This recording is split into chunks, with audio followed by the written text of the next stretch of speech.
Good day. This is going to be a 10-minute summary, not a 7-minute summary, because I have to prepare you for the quiz. So Amazon, set a timer for 10 minutes.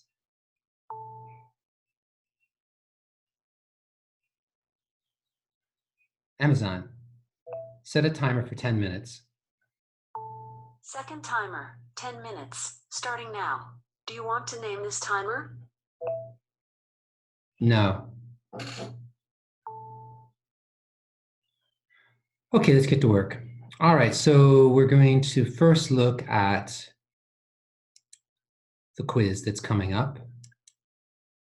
You'll find this on Moodle, and I'm not going to put it anywhere else. It's on Moodle, so you can find information. This is due on the 1st of May. Now, here's the deal with this quiz. It's 3 essay questions, and students ask today, how long are the questions? I mean, what am I looking for? I'll just say that they need to be about something like 6 to 8 handwritten pages. That's what I'm looking for. All right, so you'll see the 3 questions here. Someone asked, are all 4 of the points under question 1, are they all included? Yes, they're all included. I'm not looking for a 1-paragraph answer to any of these. I'm looking for something that has more depth to it. And what I want you to do, and I'm very serious about this, I want you to do it using my notes. I don't want to see things that are copied. If you copy, you get a 0 for the exam. Bus. 0 for the exam if I find stuff that's been copied. It has to come from my notes and my discussion. So you're going to be studying for these, watching the videos. I'm thinking the 7-minute summaries will be plenty enough for all of these questions. Okay? So what else are we looking at here? In this quiz, what I think you should do is you should work on these questions before next Friday, because it's due 1 May. Work on it before that. Work really hard on it and write these answers out long before. And then when you're done, then simply you need all 3 to be done because it's a one-shot exam here. You only can do it one time. So you need to go on, copy what we've been working on all week and just paste it in, and then go to the question number 2, copy what you've already been working on, paste it in, go to question 3, copy what you've been working on and paste it in. So the actual time you're going to have on the internet is going to be like 5 minutes. But the time you have in writing is going to be like 5 hours. Because it's not like you have to study for these exactly. What you're going to be doing is looking at the question and then finding the 7-minute summary which specifically speaks to that question. And if you don't find enough information on the 7-minute summary, you'll then watch the whole lecture. Okay, so that's what's going on with that. All right, so that's where we are on this quick summary of the essay part of the exam. But there's another part of the exam, and that is on the 2nd, the 4th, the 5th, and the 6th of May. And these are simply events, super easy to do. You just go in and do not start working it until you're ready to do it. I divided it into 4 different quizzes, but all I did was I have 120 points from the Old Testament. 110 of those are from the Torah. There are events and a couple of other things. And then the rest of them, 10, are elsewhere, like about David and stuff like that. And what I'm asking you to do is figure out when that event is. And you're going to do that by either because you know, looking at your Bible, or searching the internet. That's fine, I don't care. But it's MCQ. All I'm asking is, when does that event happen? Okay? And so that's how that works. Somebody has already done one. Okay, so there are 4 of these, and the reason I have 4 is because I did not want you to be in the situation where you had to, which would be a mess. I didn't want you to be in a situation where you had to fit 120 MCQ questions into a Bidgely situation. So what I did was I divided it into 4. You could do those anytime. You could do it today. One person has already done one. And they're due on Saturday, Monday, Tuesday, and Wednesday, May 2nd, 4th, 5th, and 6th. I hope that that'll be easy to follow and easy to do. Okay? All right. Now we're on to today's lecture. So I will move to a new share, which is PowerPoint.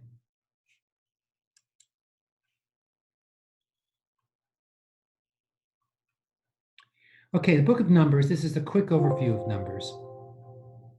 Book of Numbers has three basic subjects, although it's a little more than that. There's a census, and actually there are two censuses because there's a census at the beginning of Numbers and there's a census toward the end of Numbers.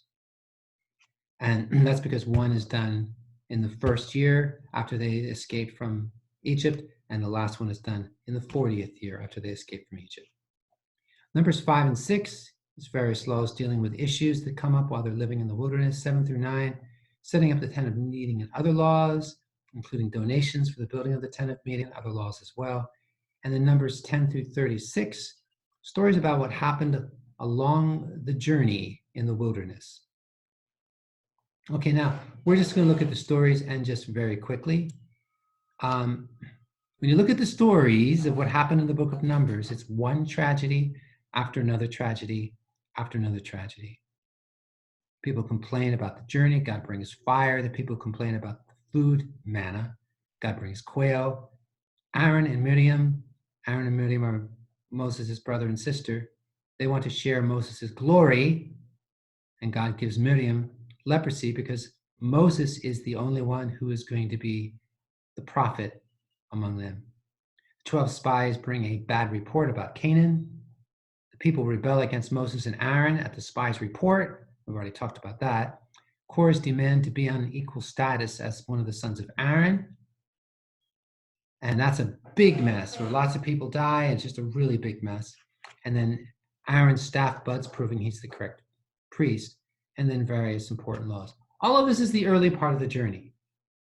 This is within the first 2 years of the journey.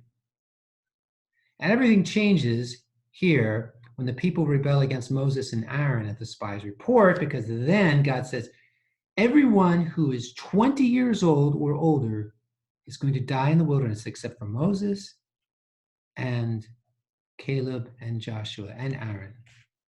But everybody else is going to die because you did not want to go into the promised land when I commanded you to do it. So that's the effect of all of that, and it changes everything, obviously. 39 years passed after these events, 39 years. And then the Hebrews are about ready to invade Canaan. We need to remember that everyone who was 20 years old or older when the Hebrews refused to invade Canaan, all those people, they're already died. Almost all of them have died. There's just a few left. The people we're reading about now are almost all 59 years old or younger. And many of them were born on the journey, never been slaves at all. So we have a completely different group of people because the people 20 years old and older have all died. The people 19 years old or younger, those people have had much more time under Moses, much more time with God's provision of manna, much more time growing and learning. And so they're a completely different group of people. Now, at this point of the story, Moses commits a terrible sin. And we want to know why he did it. The first part of that answer is his sister died. She's one of the last people of the older generation to die. We don't know why she could not enter the promised land, but we know she couldn't. People are upset because there isn't water. God says, take my staff and assemble the community. You and your brother Aaron are to speak to the rock while the people watch, and it will yield this water. And God is not angry at the people, but Moses is angry. Moses says, listen, you rebels, must we bring water out of this rock for you? And actually the answer is yes, you must, because God told you to do it, Moses. But Moses is not blaming God. Moses is blaming the people, and he calls them rebels. God told him to take the staff and speak to the rock while the people watched. But Moses raised his hand and struck the rock twice. God's not angry at the people. Moses is angry at the people. And the water comes out. I love that picture. Then God rebuked Moses.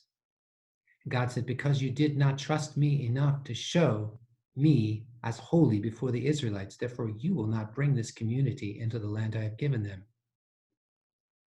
What was his sin? Well, Moses' faith broke down. Notice it says, you did not trust me enough. And that's what it says in the Hebrew. What's his faith supposed to be in? He wasn't trusting God to show God is holy.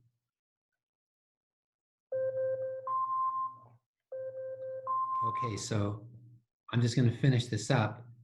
He wasn't trusting God. He was angry, and God wasn't angry. This is the sin. The sin is he doesn't trust God. He says, God is I'm angry, and you people are rebels, and shall I do this? And Moses strikes the rock. He called people rebels. He says, must we bring? No, they're not bringing the water out. God is bringing the water out. This is God's miracle, not Moses's. And he struck the rock twice with his staff. He wasn't supposed to do that. He was supposed to speak to it. He was supposed to speak before their eyes. There's something God wanted the people to see. And Moses took that away from the people. Speaking would suggest that Moses would have asked the rock for water. That's what God wanted. The hitting makes him look more like a magician. I'm just going to close with this. I just want to say, the sin is not that Moses disobeyed God. It never says that.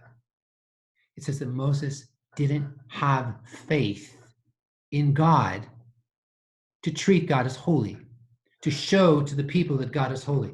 I want you to notice the sin is not that Moses didn't obey God. It's that he didn't believe God to be holy, and he didn't treat God as holy because he wasn't believing in front of the people. What did he do? He called the people rebels. He struck the rock twice. He was angry. He didn't treat God as holy because he was believing. I guess he wasn't believing that God wanted to give them water. I guess he wasn't believing that God wasn't angry at them.